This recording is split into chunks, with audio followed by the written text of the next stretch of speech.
अब उसको ग्रहण करने वाले पर निर्भर करता है कि वो ग्रहण कितना करता है।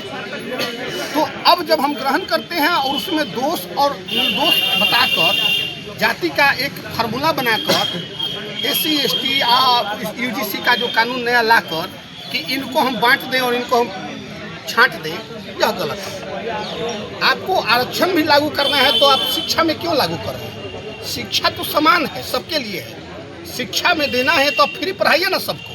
कौन रोका है आपको? सरकार आपकी है, आप सबको शिक्षा फ्री दीजिए ना भाई। हम कहाँ कहते हैं, हम कहाँ मना करते हैं? तो हमारे लिए 8,000 फॉर्म का दाम हो गया और उसके लिए 100 रुपया। ये कौन आपका न्याय है? अभी सर नीट के परीक्षा ये कौन आपका न्याय है भाई? न्यायपालिका एक होनी चाहिए। कार्यपालिका और न्यायपालिका में अंतर नहीं होना चाहिए। कार्यपालिका अगर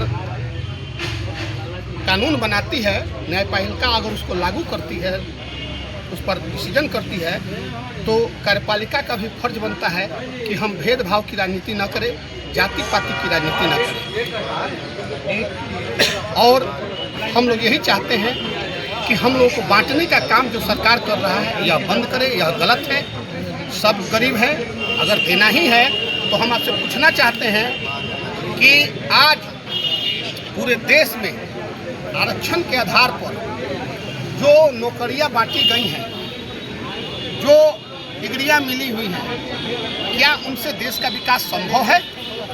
आज हमारा देश इतना साल आज़ाद हुए हो गया, फिर भी टेक्निकल रूप से आज पीछे क्यों है? चाइना से पीछे क्यों है? अमेरिका से पीछे क्यों है? जापान से पीछे क्यों है? इसका मूल कारण शिक्षा है। शिक्षा ही देश को आगे बढ़ा सकता है। और शिक्षा में आप प्रारूप अलग अलग जो बना रहे हैं, यह गलत है। आरक्षण से देश हमारा बर्बाद हो रहा है। आरक्षण देना है तो आप पहला क्लास से आरक्षण उस बच्चे को दीजिए पढ़ने के लिए, जो गरीब है। जो सक्षम है उनको ठीक है मत दीजिए, लेकिन जो गरीब है उसको पहले से दे दीजिए। लेकिन उस गरीब को पढ़ने के बाद जब ग्रेजुएशन पास कर जाता है और उसको 40 नंबर आता है तो उसको आप टॉप में लाते हैं, और जो 90 नंबर और 95 नंबर 98 नंबर लाता है उसको आप फिजरी कर देते हैं जाति के आधार पर। यह क्या का न्याय है? यह न्याय संगत नहीं है। यह तो सीधा बद है। ये तो वो कहो न मुस्लिम समुदाय में जो हलाल वाली बात आती है, ये तो वो है जो एक बार में नहीं, धीरे धीरे जो कत्लेआम किया जाता है वो है। आपका थीम लाइन बड़ा लंबा है। आरक्षण से लेकर अब रिजर्वेशन तक हम लोग चले आए हैं। रिजर्वेशन से आप ये जो आज़ादी के बाद कांग्रेस लाई रिजर्वेशन UR के साथ, अनरिजर्व कोटा के साथ, वो सारे थीम लाइन आपके साथ आ रहे हैं अभी। तो क्या ये विरोध जो है छपरा की धरती से निकलकर पूरे देश में सुलगेगी? देखिए, हम करनी सेना के प्रदेश अध्यक्ष थे। राष्ट्रीय राजपूत करनी सेना सुखदेव सिंह गोगा मेडी के टीम के बिहार के प्रदेश अध्यक्ष रह चुके हैं। और बिहार में हम करनी सेना के माध्यम से क्रांति लाए थे। जो 10% आरक्षण मिला आर्थिक आधार पर स्वर्ण को, वो उसी का स्वरूप है। यही सरकार आज अगर सुखदेव सिंह गोगा मेडी जिंदा होते तो जो आज UGC कानून लागू कर दिया गया है भाजपा सरकार के तहत, खासकर अमित शाह की तरफ, जो जितना गंदा कानून उसने लाया है उसको तो नहीं कहना चाहिए। चुल्लू भर पानी भी नसीब नहीं, उसको कीड़ा पड़ेगा, कीड़ा।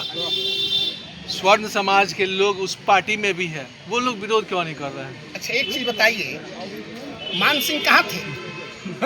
उसी में समाज में थे। मान सिंह कहाँ थे? अकबर के दरबार में थे। पृथ्वीराज चौहान के साथ वो कौन थे? क्या नाम था उनका?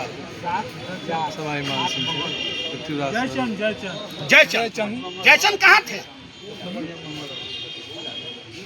तो पीढ़ी दर पीढ़ी उसी का ये सारांश अभी हमारे स्वर्ण समाज के जो संसद में बैठे हुए जो लोग हैं, वही मान सिंह है, वही जयचंद सिंह है।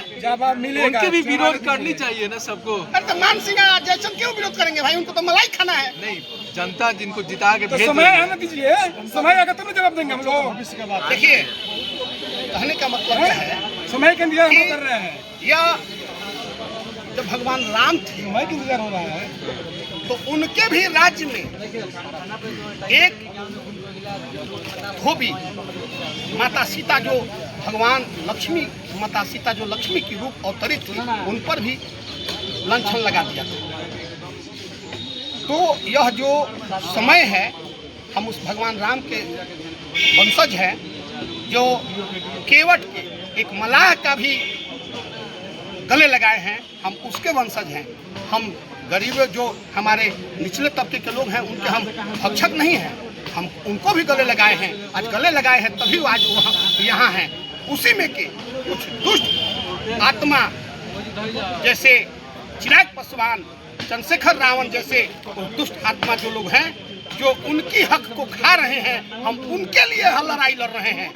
क्योंकि 90% गरीब वो हैं, 10% तो हम हैं। अगर हम 10% में आते हैं तो 90% तो उनका ना विकास होगा। तो किसकी लड़ाई हम लड़ रहे हैं? हम तो लड़ाई उनके लिए लड़ रहे हैं। हम कल भी उनके लिए लड़े थे, आज भी उनके लिए लड़ रहे हैं, लेकिन समझ अलग है। क्योंकि ये जो बैठे हुए सरकार में जो लोग हैं, उनके जातियों के वो भ्रामित फैलाते हुए रह रहे हैं कि ये जो लोग हैं, ये दुष्प्रभाव जो जिस समय शकुनी का जो पाठ था, वही ये लोग निभा रहे हैं। चिराग पासवान एज ए शकुनी, चिराग पासवान शकुनी जो हस्तिनापुर को खत्म करवाने के लिए लगा था।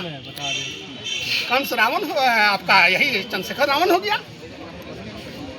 और हमारे अभी उसके धृतराष्ट्र हो गए मोदी जी,